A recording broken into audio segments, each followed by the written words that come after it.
All right, we're going to go ahead and get started with our last session for today in Horizon. We're going to be learning about international development, and Jeff Kaplan will be our moderator for our panel today. Thanks. Thanks so much, Claire. Thanks, everybody, for joining us. So as I think everybody saw, the kind of theme that this panel is going to tackle, we're going to tackle together, is the idea of sort of, in the international context, and particularly focused on the work of nonprofits in that, and everybody with me here represents a different kind of nonprofit. This idea of sort of open data, and data in particular having impact beyond a website. The idea is, it's not really about a portal, as often people end up talking about, because it's the thing people see, but it's really about data having impact in people's lives, having impact on organizations. And that's sort of the way we're going to approach the panel together today. And I'll introduce everybody in just a second and let them really sort of do a further introduction of themselves. But just to say I would like to do together with everybody is, along that theme of sort of data having impact beyond just a website, sort of beyond the portal, giving each of the folks up here with me a chance over 3 or 4 minutes to introduce themselves and sort of a first quick take on their organization's experience with data having impact. And then we'll do a sort of a Q&A together among the panel, myself sort of asking them a couple questions. And then we definitely would like to sort of open up so that if there's questions from all of you or comments and make it a little bit more of a dialogue. And so let me just, without further ado, introduce very briefly, before I ask them to introduce themselves, this great panel we've got here. So we've got Jessica Robbins, who's with an organization called the Global Island Partnership. She'll explain what that is in a minute. We have Eyal, who runs an organization called Code for South Africa. That's a civic technology group based in Cape Town. And then we have David Saldivar, who is with Oxfam America. And without taking up any more time, because I know we're going to end up filling all the time we've got, what I'm going to do is ask each of you in turn to sort of take 3 or 4 minutes. I think each of you has some visuals that you want to share along with that, and really just sort of introduce yourselves, the organization, and sort of take a first cut at sharing along this idea of sort of data having impact and what that means for your organization, what that means for the work you're doing on the ground. That's sort of where we're going with this. So I think, Jessica, if I'm not mistaken, yes, we have the ordering kind of right. Yeah. The floor is yours for a handful of minutes. Okay, great. So thank you very much, Jeff. So as Jeff mentioned, my name is Jessica Robbins. I'm originally from Tasmania, Australia, and work for the Global Island Partnership. Hence, I've always had a passion for islands, being from an island. But anyway, so the Global Island Partnership is a partnership co-chaired by the presidents of Seychelles, Palau, and Prime Minister of Grenada, each 3 very beautiful countries. But each of those leaders are also really committed to conservation and really advancing sustainable development within their countries. What happened around about 2005 is that during a big global meeting focused on small island developing states, the then UN Secretary General actually said, look, we need greater collaboration, to make any sort of sustainability objectives work. And the presidents that I mentioned previously came together and said, look, let's form a global partnership really focused initially on conservation and sustainable livelihoods, but now in this day and age of the Sustainable Development Goals and a realization that for conservation to really work, you need to see that at the heart of resilience, not the other way around. They developed a new mission, which is really around how to build resilient and sustainable island communities, specifically really through setting really strong goals around what they meant by sustainability. So back again in 2005, the President of Palau, along with a number of leaders in that area of the world, committed to conserve 30% of their marine and 20% of their terrestrial areas by 2020, which in 10 years ago, and actually even still today, it's a very progressive conservation target to have set for your country. As a partnership, we help to create a platform for those leaders to actually announce these sorts of commitments and inspire other leaders to also adopt really progressive targets. So most recently, about a year ago, the state of Hawaii actually adopted 6 statewide sustainability targets known as the Aloha Plus Challenge, which is a really groundbreaking model of green growth. And a really great groundbreaking model as well of engagement in establishing these targets. So essentially that's, as a partnership, there's around about 70 plus countries, organisations and entities that are really focused on how it is that we can support these island leaders achieve these broader goals, largely through leveraging funding to support initiatives or coming up with different sort of ideas in how you could actually achieve various goals.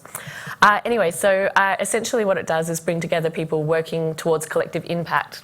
So as a partnership, and how we ended up developing a relationship a bit more with Socrata, was that we realised, we've now existed for 10 years, and we really needed to find a better way of sharing what we did and how we measured what we did.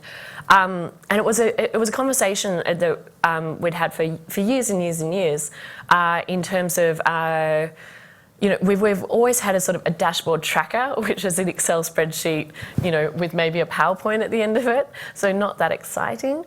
And that's how we ended up meeting and talking with Jeff and having Bindu and Christian support us in building an actual dashboard. So this is actually some of the our current dashboard now that you can see. Essentially, really focused on really our core goal tiles, so the number of islands that have made commitments. So that's, for example, the President of Palau and plus 4 other islands would be counted in that 33 as committing to this 30-20 conservation target.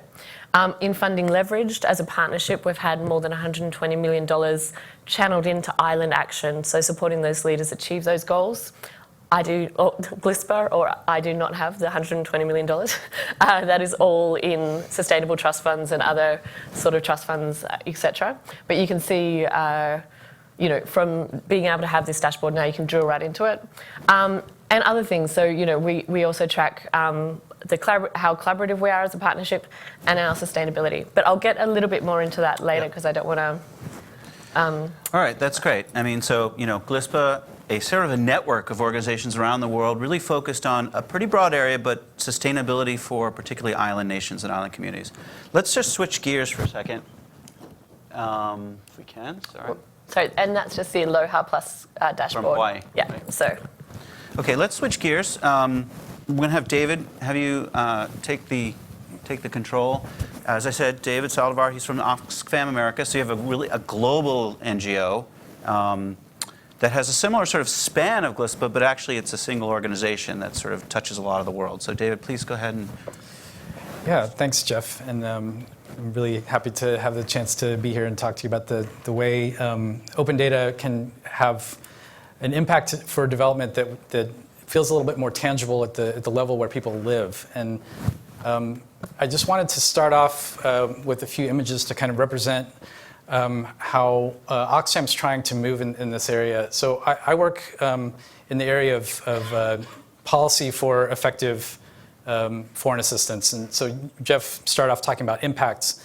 So one of the things that my team focuses on is how can U.S. foreign assistance and the programs that are designed and implemented by some of the folks upstairs in this building can have the most impact for reducing poverty and reducing injustice and improving the quality of people's lives around the world.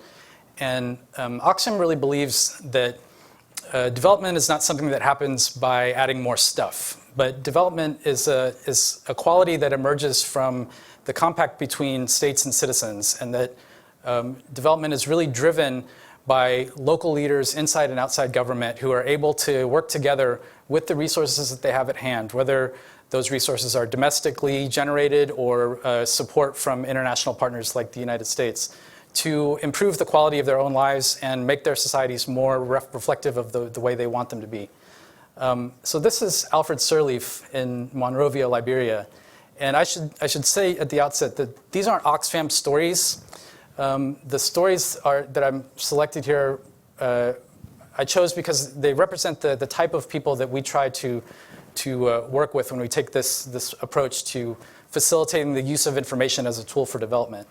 So Alfred is the founder of the Daily Talk, which is an open data portal in Liberia, which he's standing in front of here, that takes the literal form of an actual chalkboard, but represents the aggregation of information from citizen and official sources from across the country that is consolidated and then transformed into a form that is most usable for the audience at hand. So Alfred and his staff, he's standing inside their newsroom.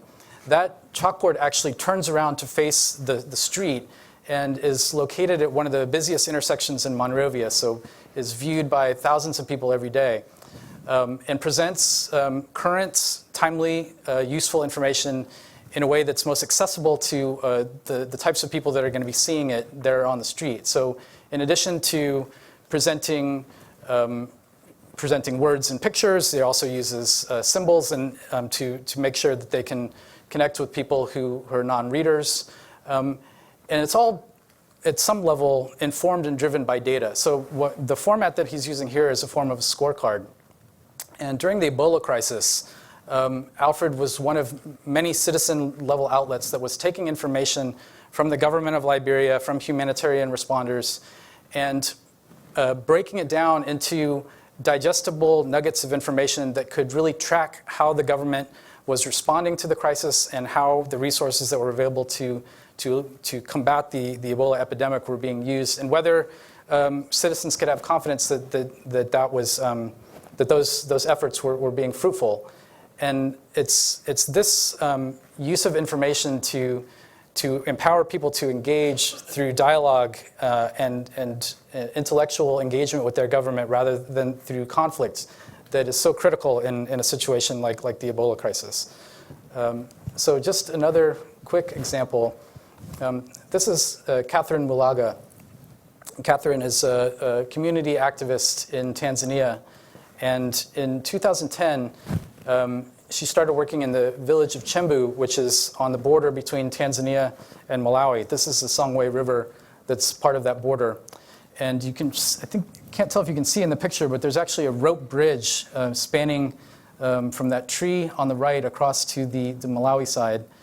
And the village that's about a 10-minute walk from this bridge had a health clinic constructed in it, but it had never been opened since the time it was built. And the closest the closest clinic on the Tanzania side was 12 kilometers away in the next village. But if you cross the bridge, there's one just 3 kilometers into Malawi. So what wound up happening is a lot of people in need of health services would wind up taking this bridge. So imagine if you're sick, or if you're injured, or if you're pregnant, having to go across this bridge to access health services in a whole other country when there's a government-run clinic facility in your own community that just doesn't happen to be functioning. So why is this an open data story? The reason is Katherine's job when she came to that community was to help to identify what the local priorities and needs were and what resources they had to go about getting those needs met. And so the first thing that they focused on was we have kind of half of a service. We've got a facility, but we don't have any actual staff or resources. So in order to resolve that problem, what they found was that they're really dealing with a problem of data quality. So the reason why that clinic hadn't opened was because it hadn't been logged properly into the Ministry of Health's records. So someone sitting in the capital in Dar had a spreadsheet with all of the village health facilities on it where this clinic wasn't represented. So that tells you that right off the bat, in order to engage with this problem and get the necessary resources brought to bear, Katherine and her colleagues needed a couple things. They needed access to information, and they needed some way to translate that information into a form that would be meaningful to the people that she was trying to organize and to support, and then take the information from those social settings and then translate it again into a form that would be usable to engage with the local health officials and on up the chain. So at each level, it's taking the data available, combining it with what other information is relevant, in this case, the information, the qualitative information about people's needs, and then putting it into the form that's most useful.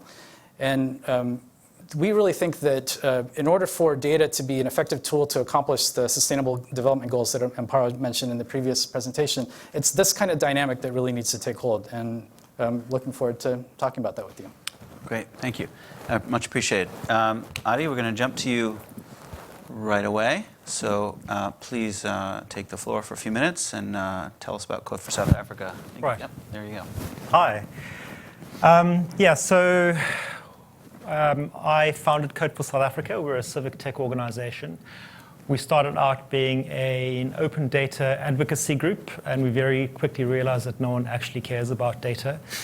So we had to go back and sit and think, okay, well, what do we do now? And realize what people really want is not data, but I think, as Jeff said in the previous session, they want answers to questions like, how much should I pay for my medicines? Where should I go? Where is my nearest hospital? What is the quality? All that sort of good stuff. And so we started focusing on driving the demand for data. There's no point in trying to lobby government to release a lot of data if people aren't going to use it. And certainly in South Africa, data literacy skills are much lower than they are, I suppose, here in the US. So we decided to divide our activities in 4 different areas. One of them is civil society, so working with organizations that have networks and grassroots communities, and working with them to help use data to do all the good stuff that they do. We don't see ourselves as doing the good stuff, we help the do-gooders. We work with media. They have massive audiences, and how do we get media to be a lot more literate with regards to data? What we're trying to do is essentially get media to knock on the door of government and say, please, well, maybe not please, but give us your data.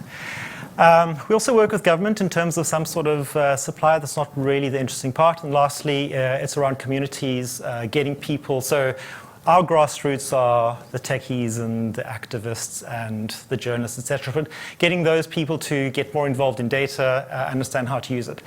I'm going to speak to you about 3 projects quickly, which it's really just a sample of the type of work that we do. And it might give you a taste of what open data can do in a country like South Africa. So the first project was part of a larger program called the Southern African Regional Program on Access to Medicines. I know it's a catchy name. We called it SARPAM, and it was divided into a number of projects. The one that we worked on was around information transparency. We ran a survey, and in the 15 study countries, so that's in Southern Africa, that's everything from South Africa all the way through to DRC and Tanzania. And we looked at 50 essential medicines, everything from HIV, TB, malaria, maternal child health, etc. And we compared the prices across countries, and we saw that in 60% of the cases, the ratio of this is public sector, by the way, the ratio of the highest price paid to the lowest price paid was 5 times or more. So one country might be paying $10, another $50. For the same medicine? For the same medicine. It's complex, so I'm not going to go into the nitty-gritties of pharmaceuticals, but in many cases, and I'll show you an example just now, where a lot of money could actually be saved. Not surprisingly, every one of these countries has a procurement act which basically says that all medicines that are purchased by the state should, at least all the tender awards should be made public. So the obvious thing is, why don't we just collect all the tender awards and put them in one database? Any technical person in the audience would say, yeah, that's a great idea. Let's spend 5 minutes, clean up the data, and put it in a database. Done. It took me 2 years because I had to fly to each one of the countries and speak with the permanent secretaries and get the permission and get to the head of pharmaceuticals, etc., and finally get to that techie in the back room and access the database and get the data. Because even though data is meant to be public, public might mean postal on the door of the procurement office for 2 hours and take it off. So getting the data is really difficult, despite the fact that it should be easily accessible. Anyway, so what you have on the screen over there is just an example of the South African tender awards. This is the best data we have. This is a nice PDF, which this is, out of all the countries, South Africa had the best, which was really just a PDF that you had to search for. Anyway, what happens if we put the data for each one of these countries in one place? We have this this tool over here. So in this case, we're looking at ciprofloxacin, which is an antibiotic, and we compared the prices paid across the region. And you'll see there that, just look at the graph at the bottom, you don't need to worry about the numbers, but you can see that Mozambique, which is the fourth one down, is paying, I don't know what that is, a fifth, a sixth, a seventh of Angola. Seychelles, which is a country with, I think it's around 90,000 people, pays less than South Africa, a country of 55 million people. So it's economies of scale don't necessarily work here. The marketplace is really, really complex. But when you see a graph like this, you can't argue that, well, there might be, Seychelles might have a port, say, or it's an island-based country versus Botswana, say, that's landlocked. Those types of logistical price differences would account for 10, 20, 30%, but we're not talking about 500% price differences. Here's one of the one of the success stories that we had from the project. Okay, success story from SARP and price information sharing. We used the 10 Rand, this is Botswana, from their procurement office. We used the 10 Rand tender price in South Africa to push bear for a lower price. We're currently paying 99 Rand per pack, but we've paid as high as 152 Rand in the past. So, I mean, that's 15 times. This will amount to saving around 10 million pula per year, which is $1.5 million annually. And that money can then be channeled to pay for more medicines, more ARVs, or whatever the case is. So for me, this is quite powerful. We didn't need to change any laws. We didn't have to do anything crazy. All we needed to do is put a couple of numbers in one place and show people that they're actually paying too much. This, by the way, was exactly the same medicine, in the same box, same company. It wasn't a generic or anything like that. So there's absolutely no reason why Botswana was paying so much. Staying with pharmaceuticals, how about the private sector? What can we tell about the private sector? The Department of Health in South Africa publishes a file. Well, in South Africa, medicine prices are regulated, so there's a maximum price you should be paying. On top of that, there's a very complex formula in terms of the dispensing fee. So on top of that regulated price, the pharmacist is allowed to charge X% plus Y Rand, etc., depending on the price of the medicine. Now, the Department of Health publishes this Excel spreadsheet on a website which no one knows about. It's hidden somewhere at the bottom. It's very, very difficult to get a hold of. And it's not accessible. It's an Excel spreadsheet. So now, how do we package this data in a way that ordinary people can actually use? So what we did is we developed a very basic tool where you could type in the name of your medicine, either the generic name or the branded medicine, and it will give you the list of all of the medicines which have the same ingredient, and it'll show you all the price, all of them by price. So for instance, if you search for Lamictal, which is a mood stabilizer, you'll see that Lamictal, which is the branded medicine, will cost you 840 Rand a month. Just Rands, divide that by 10. It's actually 14. Divide that by 10 to get dollars. And the cheapest is 200. So the price difference is 4 times between the cheapest generic and the most expensive. Here's an email we received from a doctor. One of my own patients, okay, never mind. I work in a mixed income neighborhood, and being able to figure out what works for my patient's budget is extremely helpful. There's no point in prescribing medicine the patient cannot afford to buy. Please keep up the good work. By the way, we didn't publicize this at all. It was just word of mouth. We see the numbers increasing. We really should do something about advertising the thing. But we see this all the time, where we have people coming back day after day after day after day, using the tool, looking for generics, looking for cheaper prices. Initially, I thought, well, this just targets the middle class, people just trying to save a little bit of money on their pharmaceuticals. Of course, this email tells you something different, but also the very poor who usually go to public clinics, sometimes due to stockouts, have to go to private pharmacies and spend a large percentage of their income on pharmaceuticals. One last example. This is around helping people better understand. In this case, it's domestic worker wages, and figure out how much they should be paying in terms of salary. So South Africa historically is a very divided country. We have high levels of unemployment. Domestic workers account for 6.7% of the workforce. And they're one of the most exploited sectors of the population. There's no price bargaining. It's a take it or leave it situation. And so what usually happens is that employers set the price, and the way that they decide how much to pay is based on the going rate. So they ask their friends, their families, their neighbors, how much do you pay? And then they use that as a basis for their own, for what they pay. The reality is that it costs a lot of money to live in South Africa, even if you're poor. So if you're earning 3,000 Rand a month, that doesn't mean that that food is much cheaper. The inflation rate is quite high for food. And if you're earning 3,000 Rand a month, you are spending about 50% of your salary just on food. What we did is we developed a tool where people could input how much they currently pay, and then we made a few assumptions in terms of what are the inputs into what a domestic worker would be paying for, food, transport, healthcare, education, etc.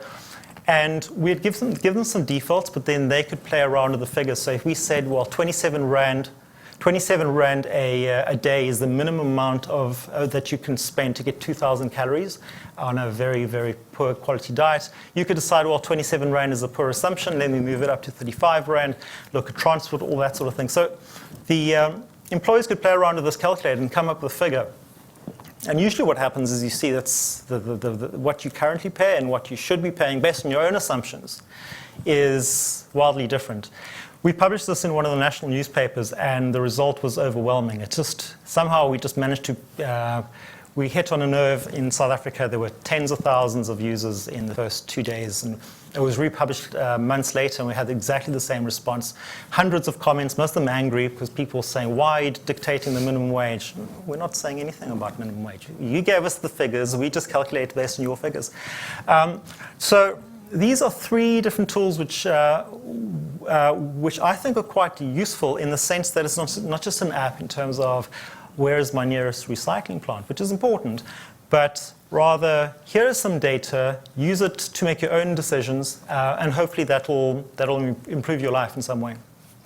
That's great. As you can tell, I mean, you've got sort of a very rich diversity of experiences because obviously the three organizations here do very different things in a lot of ways. I thought maybe we'd just do a quick sort of round of questions to let you sort of kind of like elaborate a little bit in some specific ways. I mean, so for Jessica, you know, one of the things that, at least from the outside, about GLISPA as a network sort of being more data-driven and how it sets goals and how it shares the data around what it's doing is, you know, I'm curious, and I think it'd be interesting for you to share, just take a quick minute to sort of, how has that actually changed how GLISPA itself thinks about its work, looks at its operations, sets goals? I mean, has it had an effect on the organization itself? I mean, we've talked about impact on people's lives. That's obviously first and foremost. But on the organization itself, has it changed the organization in any way? Yes, it has. So essentially, GLISPA, over the last 10 years, our strategy has pretty much remained around the three core goals, around this inspiring leadership and catalyzing commitments and facilitating collaboration. One thing that we realized in going through the process of developing the dashboard was that we didn't necessarily have measurable goals for each of the goal areas. So we had broader sort of, goals that we're aiming for, but not a specific quantitative target associated to each of the goal elements. So actually, as of last week, we just had our steering committee meeting in which, we went through a process of saying, well, actually, in inspiring leadership and also catalyzing commitments was easier because you can have it's essentially how much funding. Count the money up. And so, that one was quite clear. But the other elements, we really had to sit down and be like, exactly what are we meaning by facilitating collaboration? Exactly what do we mean by supporting successful implementation of these commitments? So, there's some also big questions that we really need to still dig into. And as we have more as we're starting to work more with also the other commitments that have been launched, so for example, the Micronesia Challenge and the Aloha Plus Challenge that I mentioned earlier, we are able to then start really tackling some of the difficult questions about what does success look like, which in conservation, you may be able to declare a protected area, for example, but that doesn't mean that that is increasing the biomass of fish, or it doesn't mean that it's actually protecting the natural resources. So there's a lot to go there. But And are you depending on member or participating organizations to sort of take that level of impact? I mean, that's not the level that you work at, right? That's not the level that we work at. So yeah, exactly. We have, within our partnership, we really have a niche which is around this inspiring leadership and also the catalyzing commitments piece. However, we work very closely with the commitments that are launched through the partnership to then help them also think about how they can tackle the similar problems. So in us all collectively trying to tackle these issues and coming at it from different sides of the coin. So in Micronesia, for example, they're really on the ground and in the midst of it.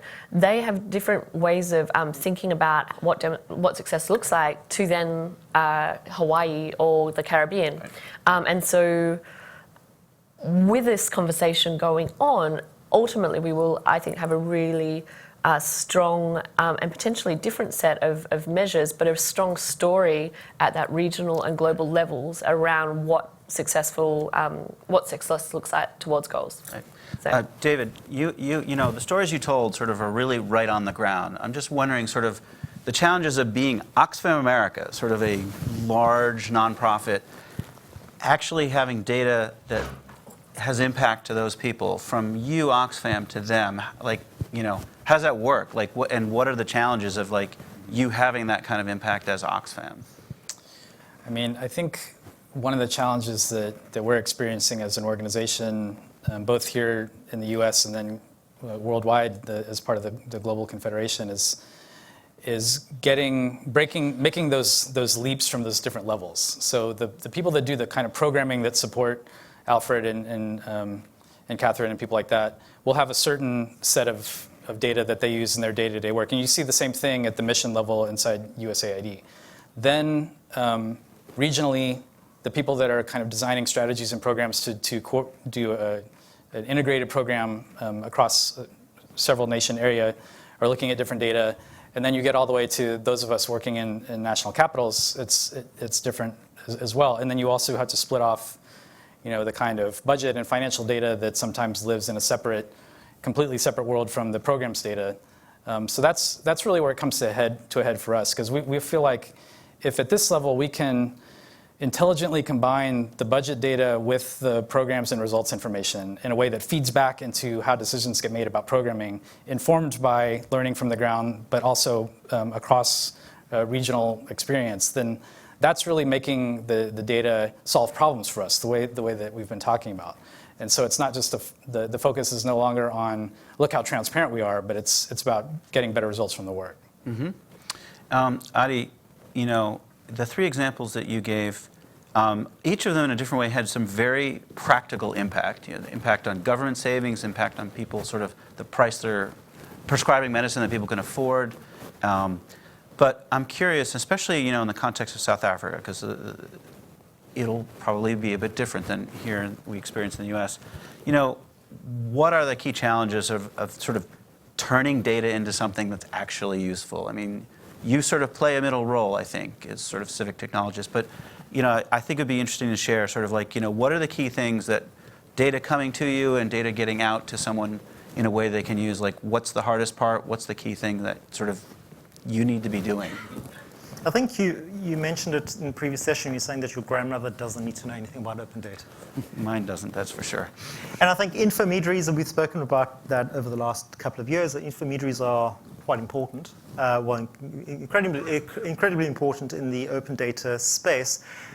The challenge that we have is the intermediaries are not very strong in general. At least we don't have enough. The data literacy in general across the population is quite low. And part of our job is to show people data has power, that there are many stories to be found in data, and we try to get people to love data and to show them that it's not just an Excel spreadsheet with a bunch of numbers. Even the most boring data set has something very interesting to tell you. And so in terms of challenges, it's really strengthening that middle layer of intermediaries who can then reach out to the end users, the grassroots, et cetera. That's really where we focus our efforts. Okay. I've gotten the signal we're out of time, and I, even though we started late, so I feel like we're getting cheated a little bit, honestly. I'm wondering if we can beg indulgence and see if anybody would like to actually ask one question. Are we able to do that? There's another session if you guys want to leave in the amphitheater, but if you guys want to stay around. Right, because no one's bumping us out of this room, right? That is correct. Okay. So, all right. So anybody who'd like to sort of bid farewell and go to a session that's starting in another place, please feel free, of course. If there's anybody that would like to sort of make a comment, ask a question, since we're not going to be bumped, and if we were able to just take a couple minutes, please feel free. It's a little bit hard for me to see, and if there are no questions, that's fine. You can obviously come up in person if not. But anybody comments or questions? Please go ahead. I don't have a mic, but it's a small room, so if you speak up or I'll repeat it. Talk loud, it's fine. I'm curious about your point of view of such unique visions and outreaches.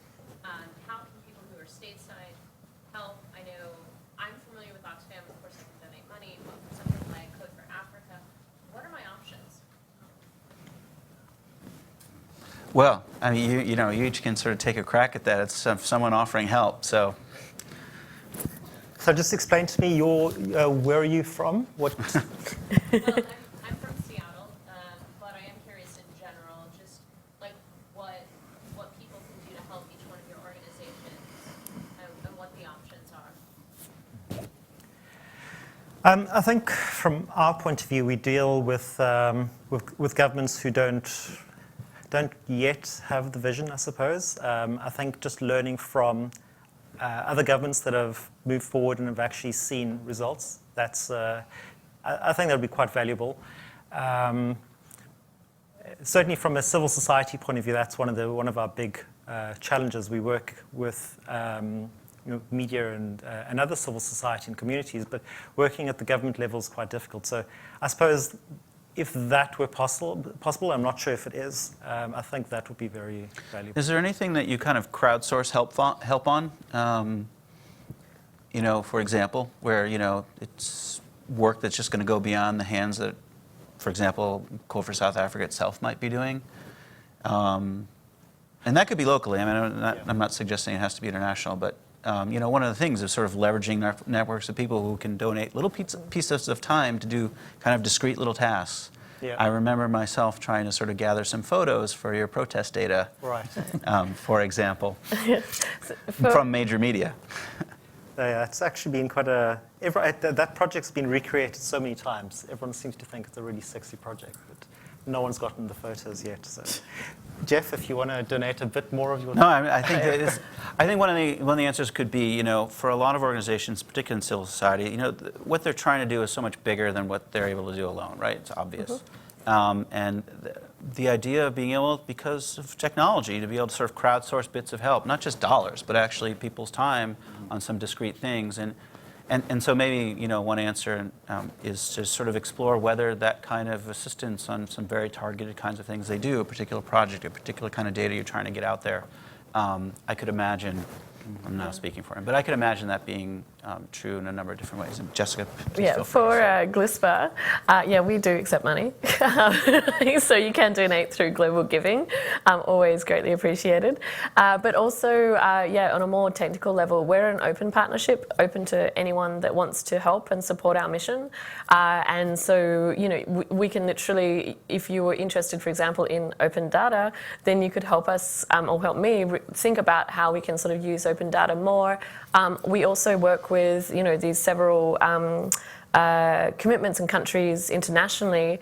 And so, we have placed, what we call GLISPA fellows into, Micronesia and really quite beautiful locations to do very hard data work, and other such things. So I think my contact details. You weren't just offering a trip to some tropical island, were It's you? like, yeah. One of our recent fellows was just there for 3 months, and yeah. You don't like beaches. You're raising your hand. I know for a fact that guy back there, he doesn't like beaches. Yeah. David, for Oxfam? Yeah, I think it's a great question, and I think actually an event like this has a pretty good point towards the answer. One of the things I've found working in this area here in Washington, D.C., and working with the federal government and working in international development is that a lot of the learning and kind of good practices and just ways of working that have been developed in the civic tech community, in the technology industry in general, about starting with a good, robust mapping of user needs, working iteratively, not designing to a preconceived idea of the problem. A lot of that has been woefully underutilized in this field when it comes to designing data solutions for development problems. And it's not rocket science. It's the same sort of thing that if, I imagine a lot of people that are here over today and tomorrow work on the same sorts of issues that the people in my slides work on in their home communities about getting governments to make better decisions and use information as an asset and be more responsive to people's needs. And I think what we're starting to see now is there's more of a channel for folks like you to engage around how data is used as an asset in the development world. So for example, at the UN last month, there was the launch of a new initiative with a perfect international development title called the Global Partnership for Sustainable Development Data. It doesn't make a great acronym, so that probably should be first thing on the agenda. But the point is, one of the things that they're trying to do with this is another multi-stakeholder, government, non-government, private sector initiative, is to try to get actors in the open data space who haven't currently been connected up to the world of international development to speak what they've learned and start to kind of join some of these conversations. So I think there's a great deal of just advice and guidance that the civic tech and technology sector could offer, just as far as what questions to ask, and treating the problem that confronts somebody in Monrovia with the same degree of curiousness about and lack of preconceived idea of a solution as you would in Seattle or Austin, because it's really the same forces at work. And I think in addition to just kind of as a supporter of the various nonprofit organizations that work in the space, and in addition to things like crowdsourcing of work and using kind of actual technical ability, finding the open channels to kind of give your thoughts is something that's, I think there's starting to be an audience for, and it's definitely needed. Okay. Thank you very much. Even if there's another question, we'll cut it off and be somewhat mindful of the fact that we've actually, in my calculation, ended exactly on time. Thank you so much. Appreciate it. Thank you, everybody, for coming. Thank you for joining us.